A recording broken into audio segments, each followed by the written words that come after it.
Hi, this is Rich, WB5YBZ. Have you ever noticed a function button where it is a quarter when you have CW or digital? What does it do? Well, let's go over to 7300 and I'll show you. Thanks for watching. You hit your function button right down the bottom of the screen here. You'll see this quarters on.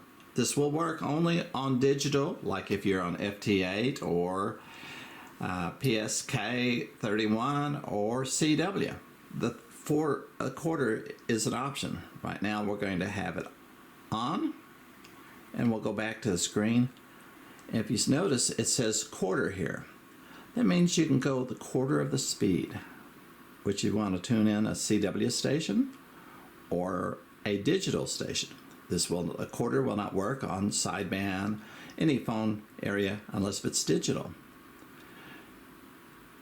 So that's what the quarter for. Slow it down to 1/4. Thanks for watching.